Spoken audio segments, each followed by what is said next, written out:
بسم الله الرحمن الرحيم إن الحمد لله نحمده ونستعينه ونستغفره ونستهديه ونعوذ بالله من شرور أنفسنا ومن سيئات أعمالنا فمن يهده الله فلا مضل له ومن يضلل فلا هادي له وأشهد أن لا إله إلا الله وحده لا شريك له وأشهد أن محمدا عبده ورسوله. So when Imam Ghazali says, لا يجادله, he doesn't debate with him. Meaning, you don't disagree with the teacher in a way that makes him or her uncomfortable with being a teacher. And then he says, and you don't, ihtijaj is like,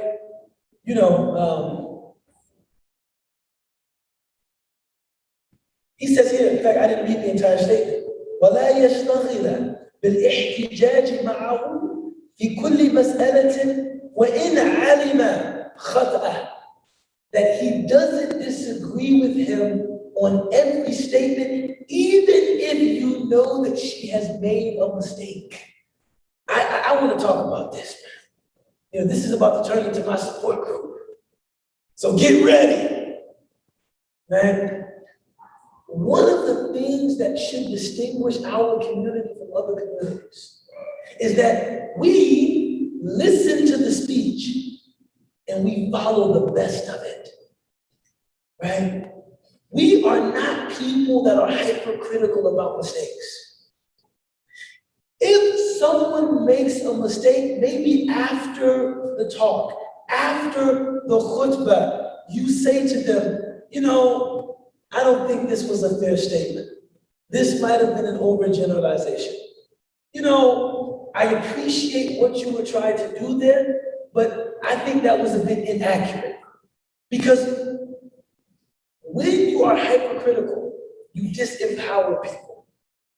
And you create context in which people are so afraid of making a mistake that they can hardly benefit anybody. I have seen religious communities where the goal of the community just stay safe.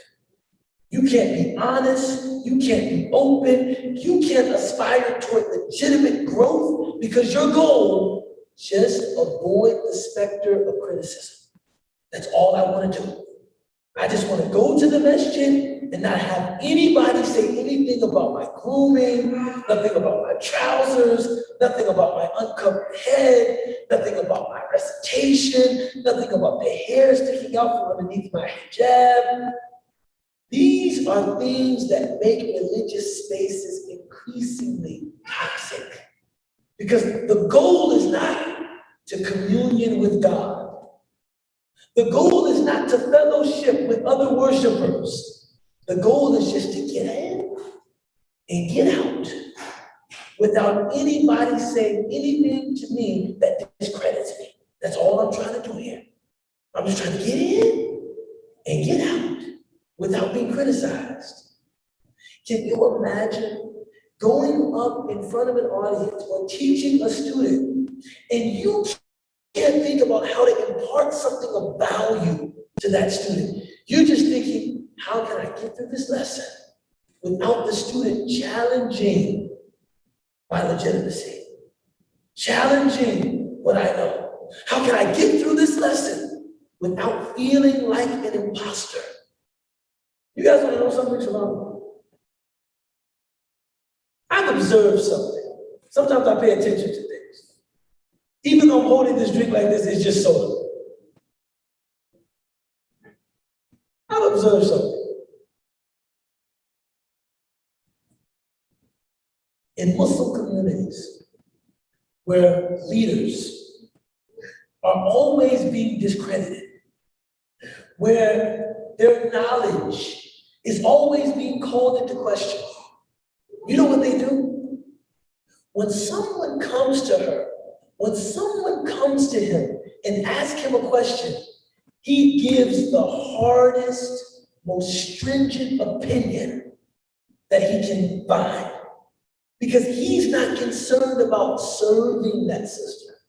He's not concerned about serving that brother. He's concerned about not being discredited by that sister. concerned that if he offers something that is a part of our tradition, but might be lesser known, she will tell somebody what he said, and they will say, what? He doesn't know anything about Islam. He said, what? Where did he study? So what must he do to protect his own legitimacy? The hardest opinion in the book. Here, take this. Who cares if it ruins your life? Who cares if it destroys your marriage? I'm trying to keep my job here. Right, so that's what the Imam is talking about here. وَلَا يُلْقِيَ بَيْنَ يَدَيْهِ سَجَّادَتَهُ إِلَّا وَقْتَ أَدَاءِ الصَّلَاةِ. This is like an expression. It literally says, and he doesn't roll the prayer mat out in front of him, except at the times of prayer. Here, this is an expression that means you don't remind the teacher that you are more pious than her. You're not, if this is someone that you have taken as a teacher, you don't take every opportunity to show this person, I'm more pious than you, right? You don't come in and ask, what did you do last night? Went to sleep. I was praying. MashaAllah. Sheikh, I'm just giving examples that I've seen of this, right? I mean, I've actually seen people sitting with teachers, telling the teacher, my beard, I only cut what's underneath the fist leg. You don't do that. Why? SubhanAllah. Right? Why do you dress like that? Why do you don't make a point of showing this person I'm more pious than you. My practice of Islam is more sincere than your practice. I know more than you. I'm better than you. Right? This is not the goal. Your goal is to learn from this person. That's your goal. Your goal is not to show this person, hey, you're not practicing deen at a level as high as I am. How can you learn from someone if you approach them in that way? Right?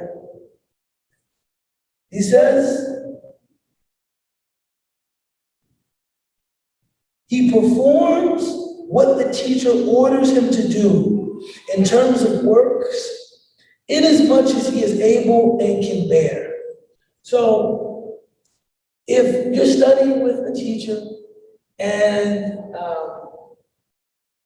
your goal is to learn from this person, and this person is clearly comfortable with something permissible, but it's something that you yourself don't do, right? And I'll give you a practical example. You don't tell them, hey, I don't do that.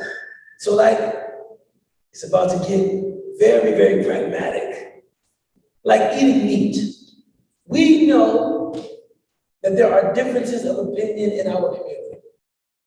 Some people only eat the biha, and some people regard the meat sold in the restaurants and marketplaces in our city, in our state, in our nation as permissible. Right? It's a difference of opinion. And anyone that thinks that somebody can be censured for either approach does not understand the mas'ala. There should be no censoring. Now, me, myself, I try as diligently as possible to only eat the biha. But I have teachers that will go to McDonald's and order a Big Mac. Hey, let me get a Big Mac. Okay. Do you think I'm going to say to them, Astaghfirullah, Shaykh Muhammad, you eat that? You just go to the supermarket and just buy meat from the frozen food section? I always go to Divine. I only go to Divine. In fact, I like to have my meat slaughtered in front of me, so I can ensure that the person said, Bismillah. You eat Arby's? Oh. And I'm supposed to be learning from you? How can I learn anything from anybody? I've had teachers that this is a real thing, subhanAllah, you take that position. I was taught a different position, right? You know, something that I've observed, again, I should entitle this class Observations. Every Muslim community has certain points of practice that they amplify, and then certain points of practice that they don't focus on as intended. Every Muslim community. So we know we're talking about like the South Asian community, the Asian community, meat.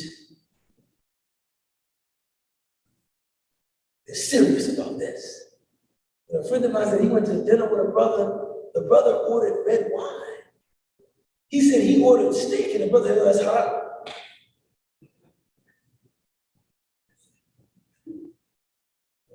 I was thinking the red wine was haram.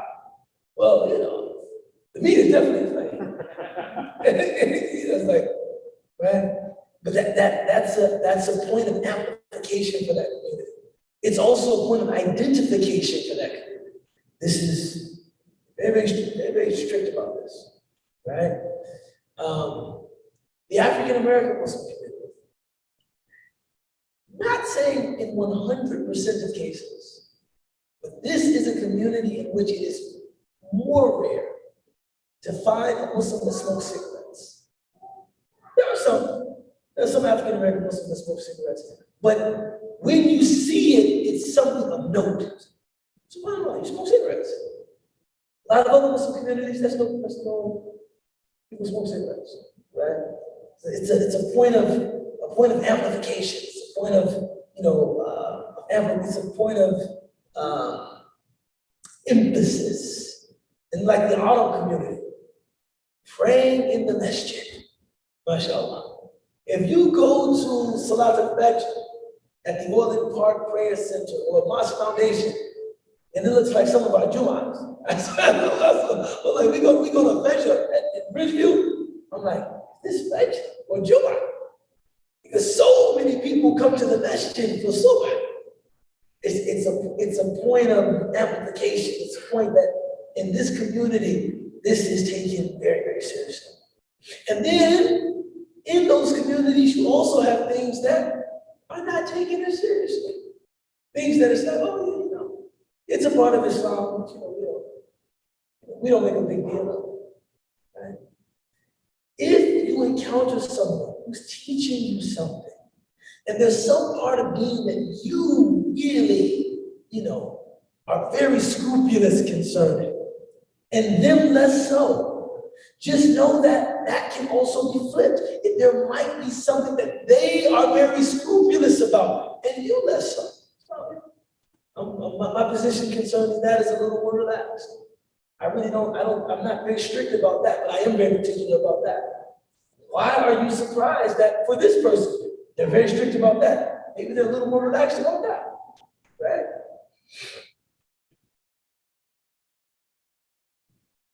He continues. He says, فَأَمَّا الْإِحْتِرَامُ الْبَاطِنِ. As for the inward respect, هو أن كل ما يسمع من الشيخ يقبل منه في الظاهر ولا ينكره في الباطن لا فعلا ولا قولا. He says, as for the inward respect, it is that what you hear from your teacher, from your sheikh, from your mentor, your spiritual mentor, you accept it inwardly and outwardly. Now here, this is important. He's not referring to something of the tradition, like the sheikh says something is haram and you know it to be halal, right? No. If you have someone that you have given the task of telling you the truth about your weaknesses, when they tell you, do not reject what they tell you. This is what you have asked this person to do. You've asked them, if you take somebody as a spiritual mentor, you have asked them, point my weaknesses out to me. When they say to you, you need to work on your patience, do not la yunkiru, don't reject it, right? Ibn Ata'illah as-Sakandari, he says something that I love. He says, it's interesting that whenever somebody praises us, we never tell the person that they don't really know us. If someone says, you're a very thoughtful person, you don't really know me, how do you know? Said no one ever. You're a very generous person. You've only been with me a couple of days, how do you know? How do you know I'm generous? We say what? You know this, huh? It's good to know you're paying attention. MashaAllah. That's my favorite. One of my ice-breaking jokes, whenever I do weddings, is that marriage exposes the false humility in all of us. Because when we're reading a profile or hearing about what someone is looking for, and they arrive to the part of the profile that reads, good Muslim, we all say, what, that's me. Nobody ever says, man, I thought we had some compatibility until she said sincere practicing Muslim. Clearly, I'm disqualified. No one ever says that. Sincere practicing Muslim. Here I am. She's looking for a good brother, strong in his deen, generous, good character. Here I am, right? But then Ibn Ata'illah said, whenever somebody criticizes us, whenever someone tells us something about us that we don't want to hear or are unprepared to accept, we find every way to reject their statement. Right? First, you don't even know me. The best is what? Who are you? Who are you? Who are you to say that to me? Sometimes we even engage in ad hominem attacks. Well, look at you. You don't even eat the biha. SubhanAllah. The person is telling you, you need to work on your patience a little bit. You need to eat the biha. How can you benefit from this person? Right? When they tell you, listen, Imam Shafi'i was known for his good character. And someone once asked Imam Shafi'i, how did you attain such good character? And he said, by taking my critics seriously. Meaning when somebody had a criticism of me, rather than rejecting it, rather than distorting it, rather than refusing to accept it, I sat with it. And then I worked on it. I've said this many times in this space, but it seems apt to say it again. When I think about the biggest impediment to my own spiritual growth, it is definitely defensiveness. It's just defensiveness. Whenever something critical or some complaint is lodged about something I've done, I always rush to defend myself. No, you don't understand. You're not seeing this the right way. Wait, hold on. No, wait. Who are you? One of my friends, he told me, he said, why are you being so defensive? He said, were you under the presumption that you were perfect before somebody pointed one of your weaknesses out to you? Were you laboring under this false pretense that you were perfect? Because I would expect you to have some sense of your reality that I know I'm not perfect. So the only thing a person highlighting a weakness of yours is really doing is just helping you to see where those imperfections are. He says, وَإِلَّا يَتَّسِمَ بِالنِّفَاقِ. If you are a person that pretends to accept the counsel of your role model, but you inwardly reject that counsel, yet tasima bin nifaq, then you can be described with hypocrisy. You know, there's so many hadith of the Prophet ﷺ that if the Sahaba radiallahu anhum jami'an were people that just said the right thing, just pretended to say what was expected of them, we would not have the hadith of the Prophet ﷺ that we have. The Prophet once said to Umar, he said, Ya Umar, لا يؤمن أحدكم كاملا حتى أكون أحب إليه من ماله وأبنائه وزوجته والناس جميعا حتى نفسه.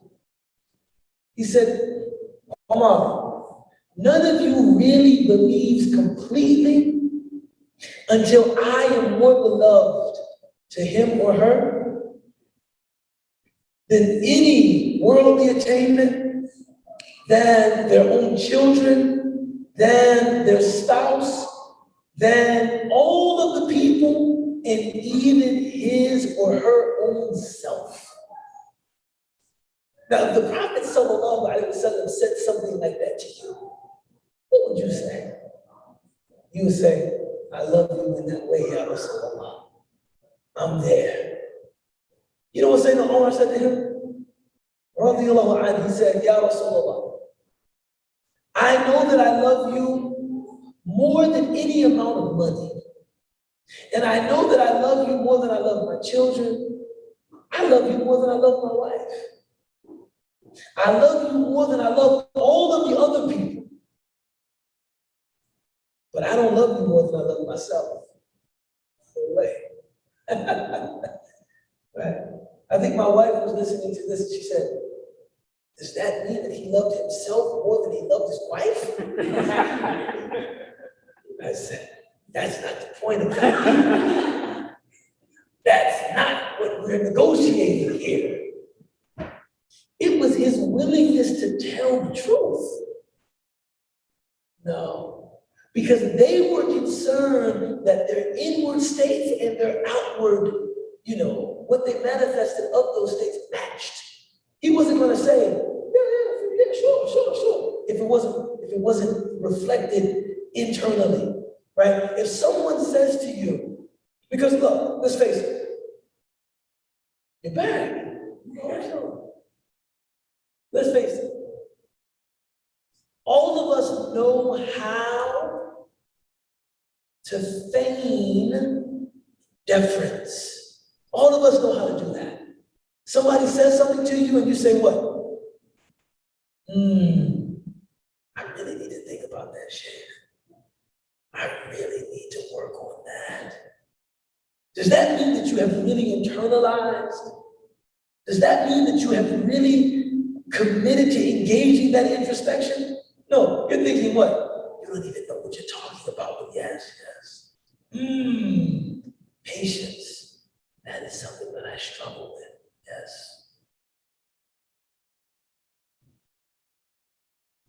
Yeah, right. You walk out, you close the door, don't even think about it again.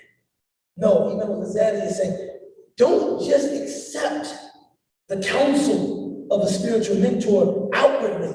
Yeah, I need to work on that. Sure. But you reject it inwardly. No, accept it outwardly and inwardly. Outwardly, display that deference. And inwardly, accept what you are being advised toward. Accept it. He said, وَيَتْرُكْ صُحْبَتَهُ إِلَىٰ أَنْ يُوَافِقَ بَاطِنُهُ ظَاهِرَهُ.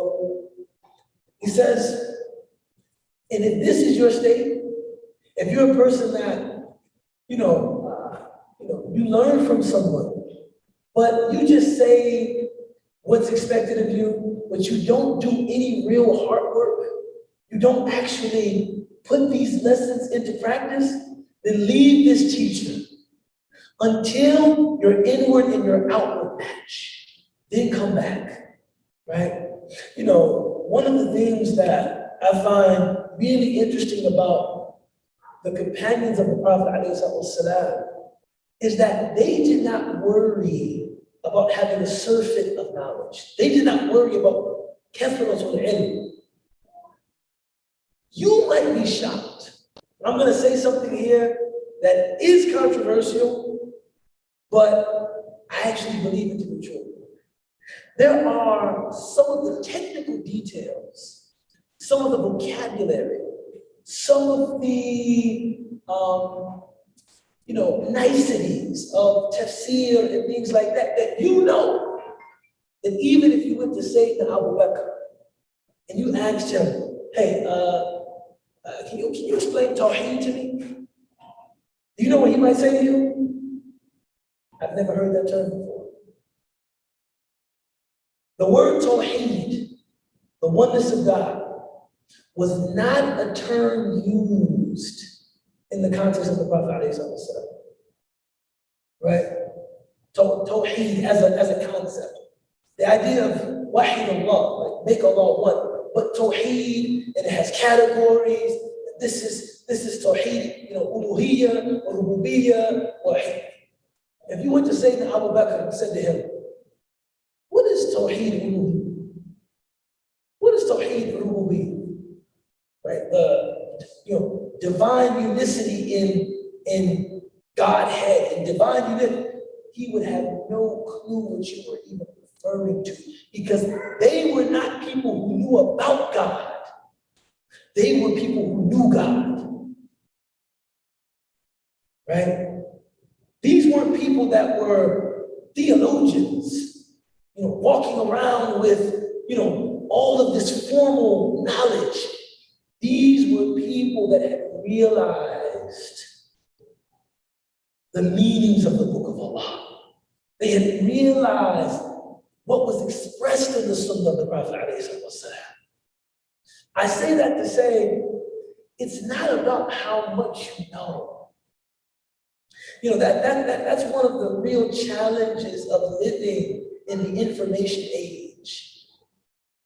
Everything for us is quantifiable. How much you know. Even when we think about someone's learning, we say, how long did they spend abroad?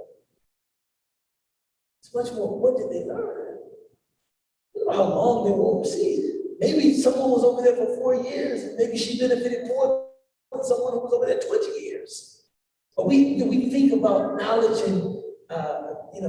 in terms of quantity. We don't think, look, I'm going to make another bold statement. I bet you, if all of us, now I'm not trying to discourage you from coming here. Wallahi, I enjoy your company.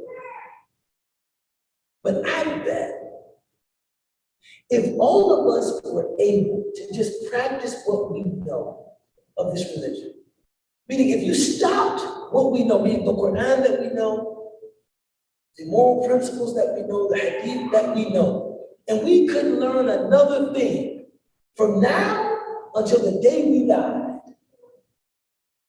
I'd be willing to bet my right arm that just with that knowledge alone, if we put it all into practice, we would all be friends of God.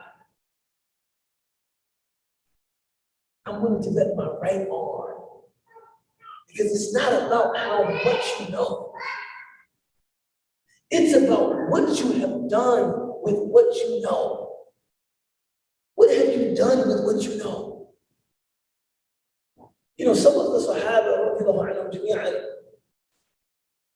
they were very simple people.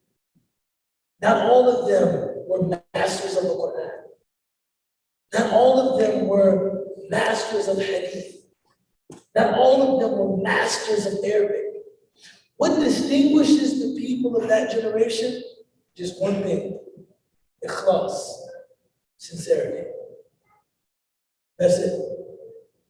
Just ikhlas, just sincerity. A person that wanted their actions and their beliefs to match. The word integrity The word integrity, in English, it means wholeness, right? An integer, which is from the same root as integrity, is a whole number. A person has integrity when what they believe and what they do matches. The Imam is simply saying, look, don't accept what is said to you outwardly, but reject it inwardly. You won't benefit when you do that, right? Try to accept it outwardly. Don't just say, that's something I really need to think about, right? Every married person knows what I'm talking about. We do it all the time. It's like, I really need to, you know what? I really need to think about that. But are you really thinking about it? Are you really turning inward and being introspective? Or are you just pretending to turn inward? You know, I know how to make a face that appears that I'm really considering what you're saying.